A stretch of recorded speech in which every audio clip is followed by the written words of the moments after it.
बिहार के रहने वाले राहुल भाई अपने कॉलेज के कुछ दोस्तों के साथ रात के करीब 1:30 बजे हॉस्टल की छत पर बैठ के सिगरेट पी रहे थे। अब यहाँ पर इनके हॉस्टल के छत से मेन रोड की दूरी कोई 300 मीटर थी और उस मेन रोड के कोने पर ही एक पुरानी बिल्डिंग के पास एक बहुत बड़ा पेड़ था। अब रात को सिगरेट पीते पीते राहुल उस पेड़ की ओर देख रहे थे और कुछ टाइम तक उस पेड़ को देखते देखते राहुल टेरेस के बिल्कुल एज पर चले गए। इसी बीच उनके एक दोस्त रवि की नजर जब राहुल के ऊपर पड़ी तब इन्होंने देखा कि भाई वो तो एकदम एज पर खड़ा है। अब रवि यहाँ पर राहुल को पीछे से पकड़ के अपनी ओर खींचता है और बोलता है कि भाई क्या कर रहा है, छत से कूदेगा क्या नीचे। अब जैसे ही रवि ने उसे खींचा ना, राहुल को ऐसा फील हुआ कि उसे अचानक किसी ने नींद से जगा दिया हो। राहुल को यहाँ डर भी लग रहा था कि यार अभी मैं छत से नीचे गिर जाता, और ये थोड़ी डीप ब्रीदिंग करने के बाद दोबारा उस पेड़ की ओर देखने लगता है। इस बीच उसने रवि से बोला कि भाई एक बार उस पेड़ की ओर देखना, थोड़ा अजीब नहीं लग रहा है तुझे। इस पर रवि ने कुछ सेकंड पेड़ की ओर देखा और फिर राहुल को बोला कि अरे भाई वहाँ पर कुछ नहीं है, उस जगह लाइट नहीं पड़ रही है ना, तो इसलिए थोड़ा सा डरावना लग रहा है वो। राहुल भी अपने मन को जैसे तैसे मना लेता है कि शायद मैं कुछ ज्यादा ही सोच रहा हूँ और रवि की बात एकदम सही है। पर इन लड़कों को कोई भी आइडिया नहीं था कि अभी आगे आने वाला टाइम इनको कितना भयानक मंजर दिखाने वाला है। पर फिलहाल आप राहुल द्वारा भेजे गए अपने आप बीती के ईमेल का स्क्रीनशॉट अभी वीडियो में देख सकते हैं। अब साल 2011 की बात है। राहुल ने बिहार के पटना शहर से ही स्कूलिंग करके 10th का एग्जाम दिया था। पर यहाँ 10th का एग्जाम देने के बाद राहुल को समझ नहीं आ रहा था कि आगे क्या करें, करियर वाइज क्या उसके लिए सही ऑप्शन होगा। अब इसी चक्कर में अपने कुछ रिलेटिव से डिस्कशन करने के बाद राहुल ने पॉलिटेक्निक इंजीनियरिंग का फॉर्म भर दिया। राहुल यहाँ पर पंजाब, दिल्ली और झारखंड के अंदर जो पॉलिटेक्निक कॉलेजेस थे उनके एंट्रेंस एग्जाम के फॉर्म भरे थे यहाँ पे। और फाइनली एग्जाम देने के बाद राहुल को दिल्ली और पंजाब से कॉल आ जाता है। अब देखो, राहुल के पिताजी थे जेलर, उनको इतना टाइम नहीं था कि राहुल के इन सारी प्रोसेस में खुद को इन्वॉल्व कर पाए। तो यहाँ पर एडमिशन का जो भी प्रोसेस था वो राहुल खुद अकेले ही हैंडल कर रहा था। अब यहाँ इसका पहला प्रेफरेंस था दिल्ली के जिस पॉलिटेक्निक कॉलेज में से एडमिशन लेना था। इसने थोड़ा सा उसका बैकग्राउंड चेक किया, प्लेसमेंट्स के डेटा वगैरह देखे, तो इसे पता चला कि यार वहां पर प्लेसमेंट उतनी अच्छी है नहीं। और जब ये काउंसलिंग के लिए दिल्ली पहुंचा था तब इसे ये भी पता चला कि जो ब्रांच राहुल को चाहिए उसके लायक इसकी रैंक नहीं है। यहाँ पर राहुल का दिल छोटा हो जाता है और ये चुपचाप दिल्ली से वापस पटना आ गया। इसने सोचा कि मैं 1 साल और तैयारी करूंगा और फिर नेक्स्ट ईयर अपने मन के कॉलेज में एडमिशन ले लूंगा। पर फिर इनके रिलेटिव्स और मम्मी पापा ने समझाया कि क्यों 1 साल वेस्ट करना, 3 साल की तो डिग्री है, कर लेना जाके चुपचाप। अब राहुल इस बीच कुछ डिसाइड कर ही पाता कि इसे पंजाब के कॉलेज से कॉल आता है। अब पंजाब के भटिंडा शहर के पास वो कॉलेज है और राहुल ने मुझे रिक्वेस्ट किया था कि आप प्लीज उस कॉलेज का नाम मत लीजिएगा। अब जब उस कॉलेज से कॉल आया तो उसके कुछ दिनों के बाद राहुल की उनके रिप्रेजेंटेटिव से भी बात होती है। यहाँ राहुल को जो ब्रांच चाहिए था वो कॉलेज वाले प्रोवाइड कर रहे थे। उन्होंने मई मंथ का एक डेट दिया था राहुल को और बोला था कि आप इस डेट को पहुंच जाइएगा और आपको आपके मन का ब्रांच हम दे देंगे। राहुल बड़ा खुश हुआ भाई। इसने अपने पिताजी से बोला कि मुझे वहां पर काउंसलिंग के लिए जाना है, आप चलेंगे मेरे साथ। तब उनके पिताजी ने बोला कि अभी मुझे छुट्टी नहीं मिल रही है, तुम खुद जाओ, अब घर आके आ जाओ। अब राहुल ने यहाँ पर पटना से भटिंडा जाने वाले तूफान एक्सप्रेस में अपना टिकट करा लिया। राहुल बताते हैं कि पटना से भटिंडा का पूरे 2 दिनों का सफर था इनका, और इस सफर के दौरान ट्रेन के अंदर ही इनके 3 दोस्त बनते हैं। वो तीनों भी उसी कॉलेज में एडमिशन लेने के लिए जा रहे थे। अब इन तीनों के नाम है अमित, रवि और विवेक। अब ये चारों सुबह 6 बजे भटिंडा पहुंचते हैं और वहां से इनका कॉलेज 35-40 किलोमीटर दूर था। राहुल बताते हैं कि यहाँ पर लोकल से बात करके हमने बस का पता लगाया, चाय वाय पी और फिर उस जगह से हम एक दूसरी बस लेके कॉलेज की तरफ निकल चुके थे। राहुल बताते हैं कि हम कॉलेज की ओर जा रहे थे और कॉलेज से करीब 3 किलोमीटर पहले मुझे रोड के साइड पर एक बहुत ही वीरान पड़ा हुआ कॉलेज दिखाई दिया। वो कोई नर्सिंग कॉलेज था और उसे देखकर ऐसा लग रहा था कि ये काफी टाइम से बंद पड़ा है। राहुल जब उस कॉलेज की तरफ देख रहा था तब उसके दिमाग में कुछ तो आया, पर फिर उसने उस बात को इग्नोर कर दिया। अब उस नर्सिंग कॉलेज को इग्नोर करके राहुल अपने यहाँ दोस्तों से बातचीत करने में बिजी हो जाता है और फिर वहां से 3 किलोमीटर आगे जाने के बाद ये लोग फाइनली उस पॉलिटेक्निक कॉलेज में पहुंच जाते हैं। अब कॉलेज पहुंचकर राहुल काउंसलिंग अटेंड करता है, वहां उसे अपना फेवरेट ब्रांच भी मिल जाता है। इसने कॉलेज के एडमिशन फी और साथ में हॉस्टल का फी भी सबमिट कर दिया, पर इसने देखा कि हॉस्टल अभी बन के कंप्लीट नहीं हुआ है। एक अंडर कंस्ट्रक्शन बिल्डिंग थी कॉलेज के कैंपस के अंदर ही। राहुल ने जब वहां के इंचार्ज से पूछा हॉस्टल के बारे में तब उन्होंने बोला कि अभी ये अंडर कंस्ट्रक्शन है और आपके आने तक ये हॉस्टल कंप्लीट हो जाएगा, क्योंकि अभी तो ये लोग सिर्फ काउंसलिंग के लिए गए थे, क्लासेस 1-2 महीने के बाद शुरू होने वाली थी। राहुल यहाँ अपने कॉलेज का कैंपस वगैरह देख के बहुत खुश हुआ। वहां पर एडमिशन लेने के बाद ये वापस पटना आ जाता है और पटना आके अपने कॉलेज लाइफ कैसी जिएगा उसके सपने देखने लगता है राहुल। अब फाइनली जून एंड का टाइम आता है राहुल के मम्मी पापा उसे सी ऑफ करने के लिए पटना जंक्शन जाते हैं और वहां से ट्रेन में बैठकर राहुल भटिंडा पहुंच जाता है। फिर बस लेकर वो कॉलेज गया और ये देखा कि वहां पर पहले से ही जो उसके 3 दोस्त बने थे ना लास्ट वाले ट्रिप पे, वो तीनों पहुंचे हुए हैं। अब ये लोग सोचते हैं कि ठीक है, हम ये 4 दोस्त पहले से ही हैं यहाँ पे, तो हम लोग ना वार्डन से बात करके कोशिश करेंगे कि हॉस्टल के अंदर बिल्कुल जो साथ वाला कमरा है वो अलॉट हो जाए, ताकि हम चारों साथ में रहें। जब ये लोग पहुंचते हैं हॉस्टल इंचार्ज के पास, तब पता चलता है इनको कि हॉस्टल अभी बन के रेडी नहीं हुआ है, कुछ टाइम और लगेगा। और उतने टाइम के लिए इनका इंतजाम किसी दूसरे जगह पर कराया था कॉलेज ने। हॉस्टल इंचार्ज ने बोला कि यहाँ से 3 किलोमीटर दूर एक नर्सिंग कॉलेज है, उसी कॉलेज के कैंपस में पीछे एक हॉस्टल है और उस हॉस्टल में आप लोगों के रहने का और कैंटीन का इंतजाम किया गया है। कॉलेज की बस आपको डेली पिक एंड ड्रॉप करेगी। अब इनके पास कोई ऑप्शन नहीं था, इन्होंने सोचा कि ठीक है यार, जब तक हॉस्टल नहीं बनता हम लोग वहीं पे रह लेंगे। पर इनको क्या ही पता था भाई कि जहाँ ये रहने जा रहे हैं वो कोई नॉर्मल सी जगह नहीं थी। अब ये सब लोग अपने कॉलेज की बस में बैठकर उस पुराने वीरान पड़े नर्सिंग कॉलेज के कैंपस के पास पहुंचते हैं। वहीं से अंदर होके इनको जाना था। राहुल बताते हैं कि भैया, एक तो जब मैं लास्ट टाइम आया था तभी मुझे उस कॉलेज को देखकर कुछ अजीब सी फीलिंग आ रही थी, और अब उसी के कैंपस में हमें रहना पड़ रहा है। हमें पता चला कि वो जो नर्सिंग कॉलेज है वो सेम जो इनका पॉलिटेक्निक कॉलेज था ना, उनके एमडी का ही कॉलेज है और ये काफी टाइम से बंद पड़ा हुआ है। अब जो मेन रोड है वहां पर वो नर्सिंग कॉलेज था और वहां से कोई 300-350 मीटर अंदर जाके उस कॉलेज का हॉस्टल था, जहां पर इनके रहने का इंतजाम किया गया है। राहुल और उनके दोस्तों को 3rd फ्लोर पर कमरा अलॉट होता है। ये सब लोग अपने अपने कमरे में सामान रखते हैं और सामान रखने के बाद नीचे कैंटीन में चले गए खाना खाने के लिए। अब जिस दिन ये लोग शिफ्ट हुए हॉस्टल में, उसके 2 दिन के बाद से इनके कॉलेज स्टार्ट होने वाली थी। अब राहुल ने बताया कि 2 दिन के बाद हमारा रेगुलर कॉलेज स्टार्ट हो जाता है। सुबह बस आती थी हमें पिक करने, और फिर जब लंच होता था तो लंच के टाइम हमें दोबारा बस लेकर आती थी इस हॉस्टल में। यहीं पर कैंटीन में हम लंच करते थे और फिर लंच करने के बाद हम वापस कॉलेज जाते थे। 2-2.5 घंटे और क्लास चलती थी लंच के बाद, और उसके बाद फिर से बस हमें ड्रॉप कर देते थे इधर। तो ये हमारा रेगुलर रूटीन बन गया था। पर भैया, जब भी हम अपने हॉस्टल से निकलकर मेन रोड पर पहुंचते ना, जहां पर वो नर्सिंग कॉलेज था, तो हम देखते कि वहां पर एक बहुत ही बड़ा सा पेड़ है,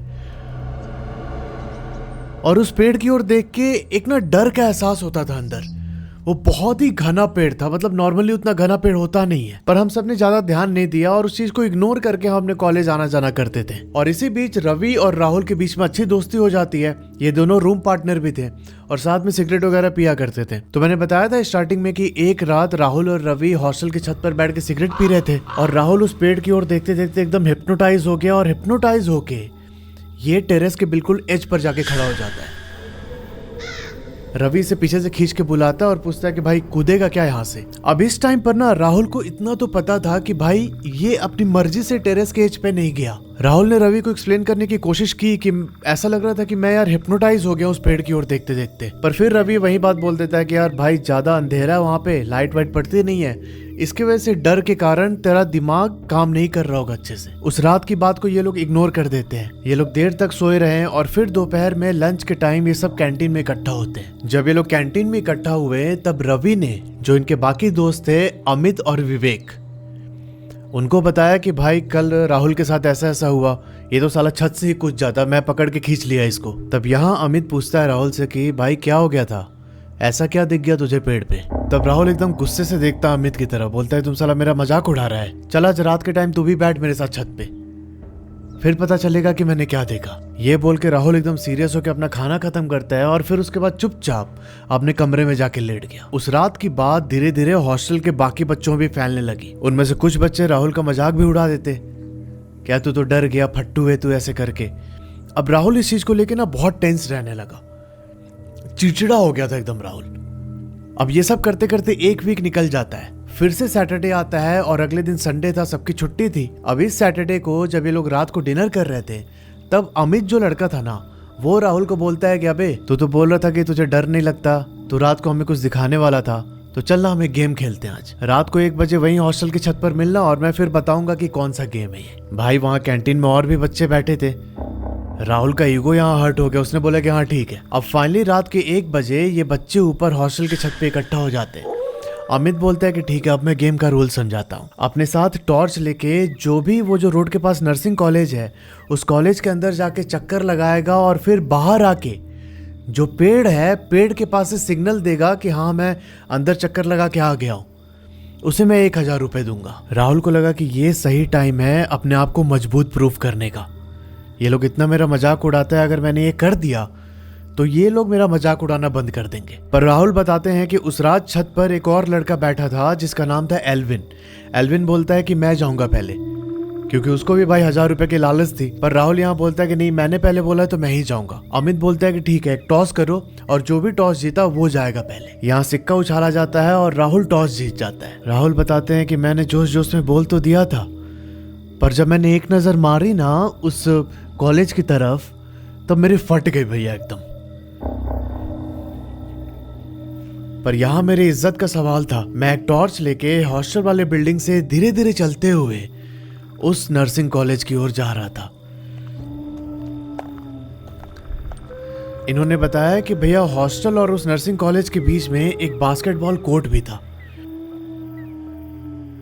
और जब मैं उस बास्केटबॉल कोर्ट के सिर्फ 50 मीटर की दूरी पर था ना, तब मुझे सुनाई देता है कि कोई बॉल लेके उस कोर्ट की ग्राउंड पर पटक रहा है। अब वो आवाज सुन के मेरे शरीर में एकदम कपकपी होने लगी। अब जब राहुल उस बास्केटबॉल कोर्ट के एकदम करीब पहुंचे ना, तब इन्होंने देखा कि भाई ग्राउंड तो एकदम खाली है।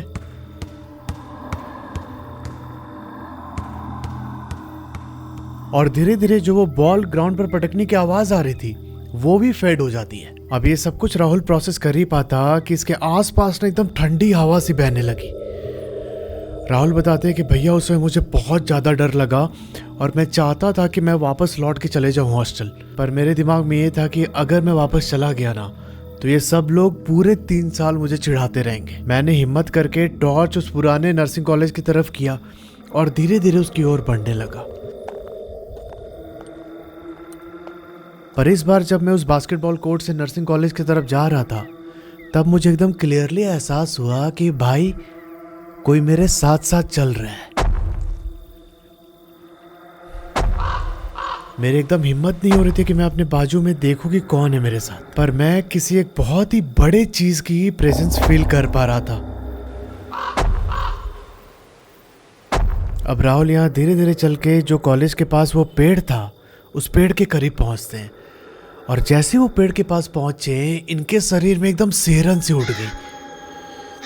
अब इनकी हिम्मत नहीं हो रही थी कि मैं कॉलेज की बिल्डिंग के अंदर जाऊं, तो इन्होंने क्या किया कि वहीं से टॉर्च जला के हॉस्टल की तरफ ऐसे इंडिकेट किया कि मैं यहाँ पर आ गया हूँ। और इन्होंने फिर अमित को कॉल किया कि देख मैं यहाँ पर आ गया हूँ और जो तूने चैलेंज दिया था वो मैं जीत गया हूँ। तब अमित यहाँ बोलता है कि नहीं नहीं नहीं, तू ऐसे ही टॉर्च जला के पहले कॉलेज के बिल्डिंग के अंदर चक्कर लगा के आ, और तब जब तू वापस आएगा बाहर तब पेड़ के पास से ऐसे टॉर्च दिखाना हमें, तब हम मानेंगे कि हाँ तू ये चैलेंज सच में जीत चुका है। अब यहाँ राहुल के साथ प्रतिष्ठा में प्राण गंवाने वाली बात हो गई। भाई ये ना चाहते हुए भी मजबूरी में उस पुराने नर्सिंग कॉलेज के बिल्डिंग के अंदर घुस जाता है। राहुल बताते हैं कि भैया जैसे मैं बिल्डिंग के अंदर घुसा ना, तो मुझे साइड में एक लाइन से 3-4 कमरे दिखाई दिए, और जब मेरे टॉर्च की रोशनी उन कमरों के दरवाजे पर पड़ी तो मैंने देखा कि उनके दरवाजे पर रेड कलर से स्वास्तिक बना हुआ है। अब वो स्वास्तिक का निशान देख के मैं और ज्यादा डर गया। मैं धीरे धीरे अपने कदम आगे की ओर बढ़ा रहा था, और जो लाइन में तीसरा कमरा था उस कमरे के पास से मुझे बहुत गंदी स्मेल आने लगी, और उस स्मेल के साथ ही मुझे अंदर से किसी के कराहने की आवाज आ रही थी। ऐसा लग रहा था कि कोई ना मदद के लिए एकदम गिड़गिड़ा रहा है। अब वो आवाज सुन के मेरी हिम्मत नहीं हुई कि मैं एक और कदम आगे बढ़ाऊं। मैं तुरंत पीछे मुड़ता हूं और दौड़ के मैं बिल्डिंग से बाहर निकला, और बिल्डिंग के जस्ट बाहर निकलते ही जो वो पेड़ था बड़ा सा, मेरी नजर उस पेड़ पे टिक जाती है। मैं देखता हूं कि उस पेड़ पर एक औरत बैठी हुई है। उसके कपड़े बिल्कुल सफेद जैसे चमक रहे हैं एकदम लाइट से, और जो उसका चेहरा था वो एकदम लंबे बालों से ढका हुआ था। अब मैंने जैसे उसे देखा, मैं 2-3 सेकंड तक अपनी नजर हटा ही नहीं पाया, और 3 सेकंड के बाद उस औरत ने अपने पैर हिला दिए। अब जैसे ही उसने पैर हिलाए मुझे लगा कि अभी उतर के नीचे आएगी, मैं एकदम फ्रीज हो गया। बहुत हिम्मत करके मैं वहां से भागना चाह रहा था। अब उस पेड़ को क्रॉस करके मैं 5-7 मीटर ही आगे गया था कि मुझे एहसास होता है कि किसी ने ना मेरे पैरों को जकड़ लिया है पीछे से। मैं बहुत जोर लगा के भागना चाह रहा था पर मैं भाग ही नहीं पाया। इसके बाद मैंने तुरंत गायत्री मंत्र का पाठ स्टार्ट किया। अब गायत्री मंत्र जपने के साथ ही मेरे अंदर एक शक्ति आई और मैं दौड़ के हॉस्टल की तरफ भागने लगता हूँ। जब मैं हॉस्टल के ग्राउंड फ्लोर वाले गेट पर पहुंचा तब मुझे एहसास हुआ कि पीछे से मुझे किसी ने धक्का दिया है और मेरा सर सीधा जाके सामने दीवार पर टकराया। उसके बाद जब मुझे होश आया तो मैं हॉस्पिटल में था। मेरे तीनों दोस्त सामने खड़े होकर मुझे देख रहे हैं। मैंने उनको सारी बात बताई कि उस रात मेरे साथ क्या हुआ था और फिर हम चारों ने ये डिसाइड किया कि भाई हम कुछ दिन एक दूसरा कमरा लेके रह लेंगे पर उस हॉस्टल में नहीं रुकेंगे। इन चारों ने मिलके पास में ही एक कमरा ढूंढा और ये वहीं पर रहने लगे जब तक इनके कॉलेज का हॉस्टल कंप्लीट नहीं हुआ। राहुल बताते हैं कि अब कॉलेज के हॉस्टल में शिफ्ट होने के 1 महीने के बाद हम ऐसे ही टहलते हुए उस चौराहे पर पहुंचते हैं जहां पर वो नर्सिंग कॉलेज था। उस कॉलेज की दूसरी साइड पर एक चाय की दुकान थी। वहाँ पर मैं गया, चाय वाय पी और मैंने भैया को सारी बात बताई कि अभी कुछ टाइम पहले मेरे साथ ऐसा ऐसा हुआ था। तब भैया ने उस कॉलेज की एक बहुत ही डार्क मिस्ट्री रिवील की। इन्होंने बताया कि कुछ साल पहले इस नर्सिंग कॉलेज के अंदर एक लड़की के साथ उसके कुछ सीनियर्स ने मिलके बहुत गलत काम किया था। वो लड़की ये सारी चीज अपने पेरेंट्स को नहीं बता पा रही थी। वो अंदर ही अंदर घुट रही थी और बाद में उसने अपने रूम पार्टनर को ये चीजें रिवील की कि उन सीनियर्स ने मेरे साथ ऐसा ऐसा किया है। मतलब एक तरह से मॉलेस्ट किया था उसे। और अपने रूममेट को ये बात बताने के बाद अगले दिन वो लड़की वहाँ सुसाइड कर लेती है। उसी की स्पिरिट इस जगह को हॉन्ट करती है। अब उसके सुसाइड करने के कुछ टाइम के बाद उस स्पिरिट का खौफ इतना ज्यादा हो गया था कि नॉर्मल क्लासेस भी इंटरप्ट होने लगी। 2-3 लोग तो उसे देख के पागल भी हो गए थे। और इसी चक्कर में जब कंप्लेंट्स बहुत ज्यादा बढ़ने लगी तब कॉलेज के मैनेजमेंट को ये कॉलेज बंद करना पड़ा। ये बात बताते हुए चाय वाला राहुल की ओर देखता है और उसकी नजर राहुल के गले में पड़े रुद्राक्ष पर पड़ती है। उन्हें बताया कि तुमने रुद्राक्ष धारण किया हुआ है इसलिए तुम बच गए, नहीं तो कोई चांस ही नहीं था कि तुम वहां से जिंदा लौट पाते। तो यार ये थी पूरी कहानी जो राहुल के साथ घटी। अगर आपके जानने में ऐसे कोई घटना हुई है तो नीचे जो ईमेल आईडी आ रहा है उस पर अपनी कहानी मुझे भेज सकते हैं। मिलते हैं आपसे अगले वीडियो में, तब तक के लिए अपना ध्यान रखो और हर हर महादेव।